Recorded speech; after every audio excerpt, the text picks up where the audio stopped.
அன்பும் இருக்க முடியும் நல்ல தகப்பனே, நாள் கூட ராஜா உம்மிடத்துல வந்திருக்கு ஏசப்பா. நாள் உன் கரத்தில் ஒப்பு கொடுக்குறோம் ஏசப்பா. இந்த நாளில் நீங்களே எங்களை வழி நடத்த போதுக்கா நன்றி ஏசப்பா. நாங்கள் போகிற பாட்டுகளிலும் சரி ஏசப்பா, வார்த்தைகளிலும் சரி ஏசப்பா, நீங்களே எங்கள் மத்தியில் இருந்து அசைவாட போதுக்கா நன்றி ராஜா. இயேசு நம்பிக்கையிலும் எஞ்சும் நடக்குதாவே, ஆமீன். இந்த வெள்ளிக்கிழமை கூட்டத்தில் கூட ஆண்டவராகிய இயேசு கிறிஸ்துவின் ஒரு பாடலாம் நான் உங்களுக்கு மத்தியில் பாட போகிற பாட்டு என்னன்னா, நீரின்றி வாழ்வீரே இறைவா. இந்த பாட்டில் பார்த்தீங்கன்னு வச்சுக்கோங்க, நம்ம ஆண்டவராகிய இயேசு கிறிஸ்து தான் இந்த நாளில் எல்லா காரியத்தையும் கொடுத்து ஆசீர்வதிச்சிருக்காரு. இந்த நாளில் இந்த நாளில் மட்டும் இல்லை, வரப்போகிற எல்லா நாளிலும் நம்ம ஆண்டவராகிய இயேசு கிறிஸ்து மட்டும் தான் நம்மளை வழி நடத்தி செல்ல போகிறாரு. அவர் நாமத்தை உயர்த்தி நாள் என்ன பண்ண போகிறோம்னா, இந்த சிறு பாடலை நம்ம பாட போகிறோம். நீரின்றி வாழ்வேறு இறைவா, உன் நினைவின்றி மகிழ்வேறு தேவா. நீரின்றி வாழ்வேறு இறைவா, உன் நினைவின்றி மகிழ்வேறு தேவா. உலகத்தில் 100 ஆண்டு நான் வாழ்ந்த போதும், இல்லத்தில் வாழும் ஒரு நாளே போதும். உலகத்தில் 100 ஆண்டு நான் வாழ்ந்த போதும், இல்லத்தில் வாழும் ஒரு நாளே போதும். பல கோடி வார்த்தைகள் நான் கேட்ட போதும், பல கோடி வார்த்தைகள் நான் கேட்ட போதும், இயேசுவே நீர் பேசும் ஒரு வார்த்தை போதும். இயேசுவே நீர் பேசும் ஒரு வார்த்தை போதும். நீரின்றி வாழ்வேறு இறைவா, உன் நினைவின்றி மகிழ்வேறு தேவா. கல்லுக்குள் தேரையை வைத்தவ நீர், அதற்குள்ளும் ஜீவனை தந்தவ நீர். கல்லுக்குள் தேரையை வைத்தவ நீர், அதற்குள்ளும் ஜீவனை தந்தவ நீர். உமையன்றி அணுவேறும் அசையாதையா, உமையன்றி அணுவேறும் அசையாதையா. துணையின்றி உயிர் வாழ முடியாதையா, துணையின்றி உயிர் வாழ முடியாதையா. நீரின்றி வாழ்வேறு இறைவா, உன் நினைவின்றி மகிழ்வேறு தேவா. எத்தனை நன்மைகள் செய்தீரையா, அது எனக்கென்று நன்றி சொல்லி துதிப்பேனையா. எத்தனை நன்மைகள் செய்தீரையா, அது எனக்கென்று நன்றி சொல்லி துதிப்பேனையா. அத்தனையும் சொல்ல வேண்டும் என்றால், அத்தனையும் சொல்ல வேண்டும் என்றால், 1000 ஆண்டுகள் போதாதையா, 1000 ஆண்டுகள் போதாதையா. நீரின்றி வாழ்வேறு இறைவா, உன் நினைவின்றி மகிழ்வேறு தேவா. நீரின்றி வாழ்வேறு இறைவா, உன் நினைவின்றி மகிழ்வேறு தேவா.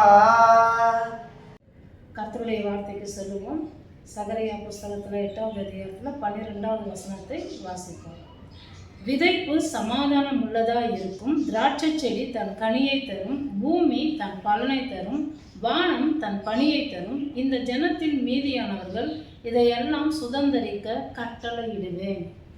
இந்த வார்த்தைக்காக நாம் ஆண்டவருக்கு நன்றி செலுத்துவோம்.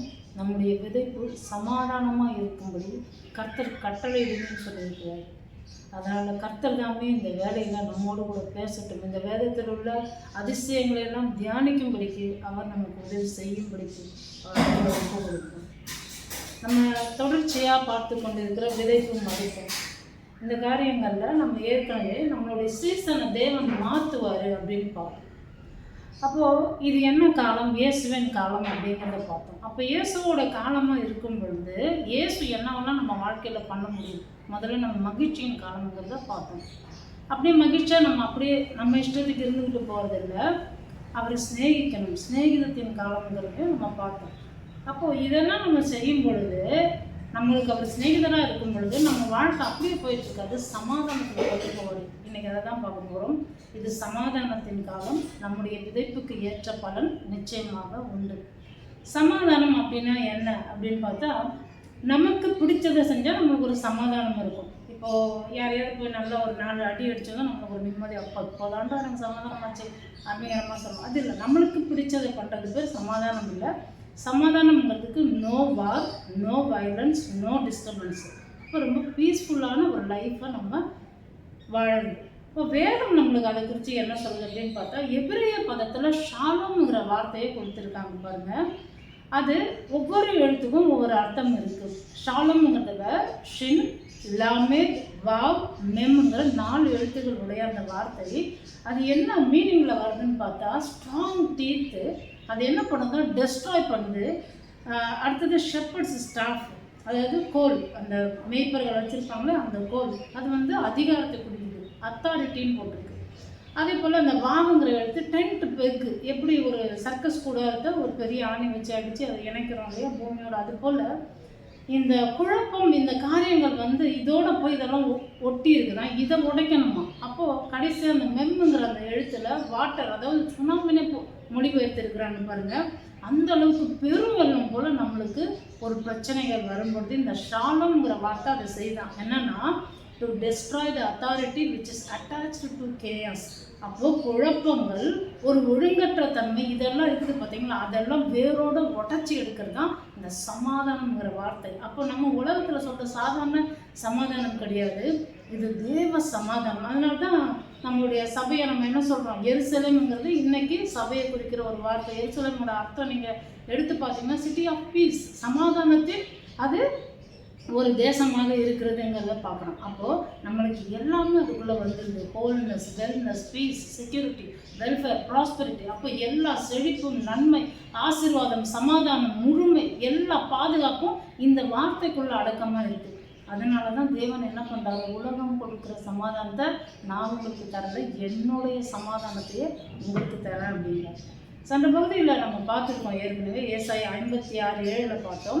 என் ஜெப வீட்டில் உங்களை கொண்டு வந்து நான் மகிழ பண்ணுவேன், அந்த இடத்துல நீங்கள் சர்வாங்க தகன பலி, அதுதான் காணிக்கை, ரசன பாவம் அப்படிங்கிறத நம்ம பார்த்தோம். ஆனால் அதை தானியேல் புஸ்தகத்தில் 9:27 இது வந்து காணிக்கைலாம் கொடுக்க தேவையில்ல, பழைய ஏற்பாட்டில் இப்படிலாம் சொல்லியிருக்கு, அந்த பிரமாணங்கள்லாம் முடிஞ்சிச்சு, நம்ம புதிய ஏற்பாட்டு விசுவாசம்னு சொல்கிறாங்கன்றதுக்கு ரெஃபரன்ஸாக சென்ற பகுதியில் நம்ம பார்த்தோம். நம்ம யூடியூப்பில் இருக்கோம், நீங்கள் போய் செக் பண்ணி பார்த்துக்கலாம்.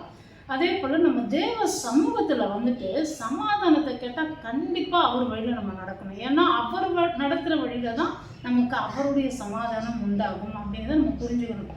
சகரியா 8:12 ஆரம்பத்தில் வாசித்தோம் இல்லையா, விதைப்பு சமாதானமாக இருக்கும், பூமி தன் கனியை தரும், தன் பலனை தரும், அவர் கட்டளை இடுவேன் வேற சொல்லியிருக்கிறார். அப்போ இதெல்லாம் நம்மளுக்கு நடக்கணும்னா நாம் எதை விதைக்கிறோம்ன்றது ரொம்ப ரொம்ப முக்கியம். இன்றைக்கி நிறைய பேர் என்ன சொல்கிறாங்க, பழைய ஏற்பாட்டில் இது சொல்லப்பட்டிருக்கு, புதிய ஏற்பாட்டில் அது சொல்லப்பட்டிருக்குன்றாங்க. நல்லா புரிந்து கொள்ளுங்கள், பழைய ஏற்பாடு புதிய ஏற்பாடு அப்படின்னு நம்ம பிரிக்கக்கூடாது. ஏன் அப்படின்னா, பழைய ஏற்பாடு நம்ம படிக்கலைன்னா, அதை பற்றி புரிஞ்சுக்கணும்னா புதிய ஏற்பாடு முதல் வசனமே நமக்கு புரியாது. ஏன்னா அது ஆரம்பிக்கும் பொழுதே ஆபிரகாம்னு தான் ஆரம்பிக்குது. யார் அந்த ஆபிரகாம்? புதிய ஏற்பாட்டில் யார் இருக்குது ஆபிரகாம்? பழைய ஏற்பாட்டில் விசுவாசத்தின் தந்தை. அப்போ ஆரம்பிக்கும் போதே அப்படி தான் நம்மளுக்கு ஆரம்பிக்குதுன்னா நம்ம புரிந்து கொள்ளணும். பழைய ஏற்பாடு வேறு, புதிய ஏற்பாடு வேறு பிரிக்கக்கூடாது. இன்னைக்கு ஒரு ஆவி சுற்றிக்கிட்டு இருக்கு உலகத்தில், அது பேர் ஆன்டினோமியன் ஸ்பிரிட். ஒரு வகை அது என்னது, எல்லா விதமான காரியங்களையும் ரொம்ப கிரேஸு, ரொம்ப கிருபை, அதில் நாங்கள் எப்படி வேணாலும் நடந்து கொள்வோம் அப்படின்னு நாங்கள் சொல்கிறாங்க. நல்லா புரிந்து கொள்ளுங்கள். சார்ல்ஸ் ஸ்பர்ஜன் இதை பற்றி எழுதியிருக்கிறாரு. இந்த மாதிரி ஆன்டினோமியன் அவங்கள பற்றி எழுதுறாரு. அவங்க தங்கள் இஷ்டத்துக்கு தங்கள் வாழ்க்கை தங்கள் விருப்பப்படி நடத்துகிறாங்க. ஆனால் பேருக்குன்னு சர்ச்சுக்கு வந்துட்டு போகிறாங்க, பேருக்குன்னு சில காரியங்களை செய்கிறாங்க அப்படிங்கிறாரு. இன்றைக்கும் பாருங்கள், சபைகளில் நிறைய பேர் அவங்க இஷ்டத்துக்கு ஒரு மாறலே இல்லாமல் இம்மாரல் ஆக்டிவிட்டியில் அவங்க போயிட்டுருக்கிறாங்க. ஆனால் பேர் கிறிஸ்தவர்களாக இருந்துகிட்டு இருக்காங்க. இதுக்கு நம்முடைய தேவன் அழைக்கவில்லை. இந்த சமாதானங்கிறது என்னென்னலாம் இருக்குது, ஒரு லிஸ்ட்டு சொன்ன பார்த்தீங்களா, அது எல்லாமே இதில் இருக்குது. தேவனுடைய வழியில் நடக்கும்போது தான் நமக்கு அது உண்டாகும். அப்போது தேவன் நம்மளுக்கு எபிரேயர் புஸ்தகம் 12:14 சொல்கிறாரு, எல்லாரோடுமே சமாதானமாக நீங்கள் இருக்க முடியும், இருக்க நாடுங்கள்னு சொல்லித்தராரு. ஆனால் நம்மளால் இருக்க முடியல, நிறைய காரியங்கள் நம்மளுக்கு பகையாகவே வருது. ரோமர் 12:18 சொல்லப்பட்டிருக்கு, கூடுமானால் யாவரோடும் சமாதானமாக இருங்க. அப்போது உங்களால் முடிஞ்சா, ஏன்னா நம்ம சமாதானத்தை விரும்புகிறோம், அங்கே இருக்கிற எதிர்பார்த்து என்ன பண்ணுறாங்க, நம்மளுக்கு அகென்ஸ்டாக வராங்க, நிறைய காரியங்கள் நமக்கு விரோதமாக நடக்குது. அதனால தான் ஆண்டவர் நமக்கு ஒரு விஷயத்தை சொல்லித்தராரு. கொலோசியர் 3:15 வாசி பார்த்தீங்கன்னா, தேவ சமாதானம் உங்கள் இருதயங்களில் ஆளக்கடவுது.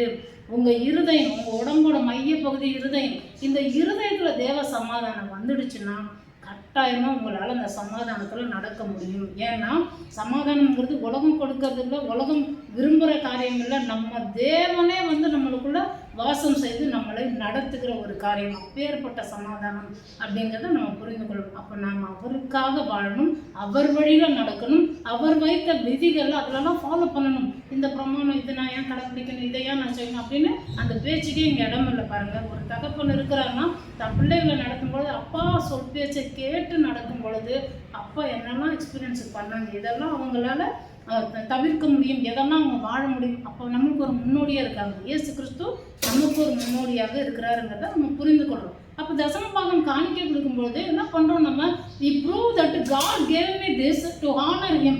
அப்போ அவர் தானே எனக்கு கொடுத்தாரு, நான் அவரை கனம் பண்ணுகிறேங்கிற விதத்தில் இதை நம்ம கொடுக்குறோம். சரிங்களா? அப்போ நம்ம கஷ்டப்பட்டு கொடுக்க மாட்டோம். எப்படி கொடுப்போம், அவர் எப்பேற்பட்ட தேவன் அப்படிங்கிற எண்ணத்தோடு கொடுப்போம். அதனால தான் இந்த மாதிரி காரியங்கள் நம்மளுக்கு குழப்பத்தை உண்டு பண்ணாது. ஏன்னா நம்ம ஏற்கனவே நம்ம சொல்லியிருந்தோம் இல்லையா, ஒரு வசனம் கொலோசியர் 3:15 இருதயத்தில் உங்களுக்கு தேவ சமாதானம் இருந்துட்டா குழப்பம் வராது. 1 கொரிந்தியர் 14:33 சொல்லுது, அவர் கலகத்திற்கு தேவனாக இராமல் சமாதானத்தின் தேவனாக இருக்கிறார். உங்களை நிறைய பேர் குழப்புவாங்க. ஏன்னா இன்னைக்கு இருக்கிற கிறிஸ்டியானிட்டி, இன்னைக்கு இருக்கிற சபைகள், இன்னைக்கு போயிட்டு இருக்கிற போதகங்கள், சில வகையான பிரசங்கங்கள்லாம் என்ன பண்ணுது, குழப்பங்களில் கொண்டு போகுது. அதனால் ரொம்ப ஜாக்கிரதை. கர்த்தருடைய பரிசுத்த ஆவியானவர் நம்மளை சரியாக வழி நடத்துவார். அப்போ பாருங்க, ஏசாயா 9:6 சொல்லப்பட்டிருக்கு, அவருடைய பேரு சமாதான பிரபு.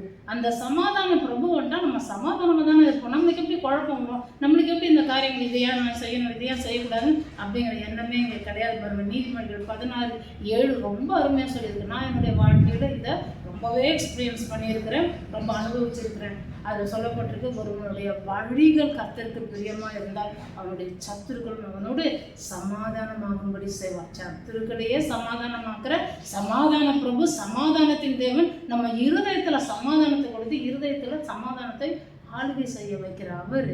அப்போ நம்மளை என்ன செய்ய சொல்றாரு, என்ன செஞ்சால் இந்த சமாதானத்தில் நிலைத்து இருப்போம் அப்படிங்கிறத நம்ம ஒரு சில வசனங்களை வாசிக்க போகிறோம். பிலிப்பியருக்கு எழுதின நிருபம் 4வது அதிகாரம் 6-9 வாசி பார்த்தீங்கன்னா, இதில் போட்டிருப்பாருங்க, நீங்கள் ஒன்றுத்துக்கும் கவலைப்படாமல், என்ன எவ்வளோ கஷ்டம் இருக்குது, எவ்வளோ பிரச்சனை இருக்குது, ஒன்றுத்துக்குமே கவலைப்படாமன்னு சொல்லியிருக்கேன். அப்போ இங்கே என்ன போட்டிருக்கு, எல்லாவற்றிலும் விண்ணப்பங்களை ஸ்தோத்திரத்தோடு கூடிய ஜபத்தினாலும் வேண்டுதலினாலும் தேவனுக்கு தெரியப்படுத்துங்கள். அப்போ நீங்கள் வச்சுட்டு குழம்பிட்டு இருக்காருங்க, நீங்கள் கடவுள்கிட்ட போய் ஜபத்தில் சரண்டர் ஆகிடுங்க.